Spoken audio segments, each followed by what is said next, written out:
there, Say back here again, the leader of Anansi content. Just wanted to come back and talk today a little bit about check-ins. So basically the world is changing pretty insanely quickly right now. I think we can all agree on this. Things are changing day to day, even, never mind week to week or month to month. And we don't even know if the world that we're coming out in at the end of things is different. In fact, pretty much guaranteed that it's going to be different. But even though the world is changing day by day by day, some things are still going to take some time, especially internal changes. And when I say internal, I both mean internal to the business, but primarily I mean internal inside of people, right? We're all having to get used to these new paradigms, and that does take time. So if you're still feeling a little bit anxious and you're like, oh, why can't I just get over it already? Or if you're like, oh gosh, why can't the people around me just get over it already? Maybe take it a little bit easy on them, because the fact is that growth takes time. It often comes in fits and spurts where we're in a plateau for an extended period of time, and then you'll kind of explosively move towards some sort of kind of realization or inner growth. So how to get through this kind of weird balance of like stuff changing really, really quickly and also needing time internally, both for yourself and for others to process?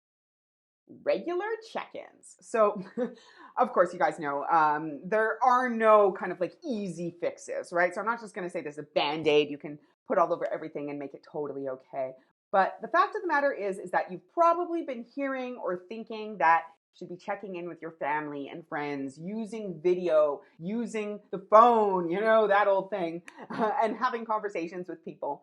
But that, honestly, that goes for your business too. The people in your company, don't forget about them. Have conversations with them, check-ins with them. How are they doing? How are they feeling? What's going on for them right now?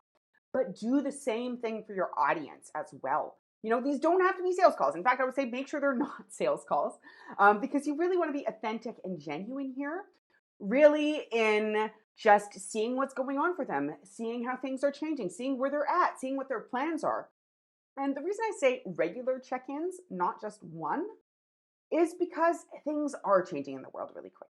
So even if it's just, for the next little while, let's check in once a month and to see where each other are at, or whether it's, even check in once per quarter, once a week, might be a bit much for some people. But again, if it's your team or something like that, you have a small team, or if it's a client that you do a lot of work for, you have a really strong relationship for it, even once a week can be great.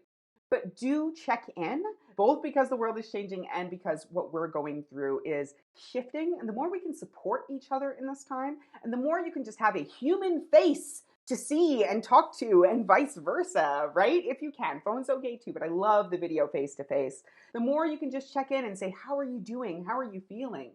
Well, not only does that help you pay it forward and stay connected and really just share that kind of strength of growth and community with the other people in your circle. But to be honest, even quite frankly, on a pure business standpoint, your audience, not just clients, but people you're interested in, thought leaders in the industry, etc. Those check-ins and calls that you have today, those authentic, genuine check-ins and calls, those matter to people. And people will remember them after the fact as well. So whether it's for a personal level, whether it's for the kind of cold, hard logic of building relationships, please still approach it authentically, compassionately. But go out and call somebody. What are you waiting for?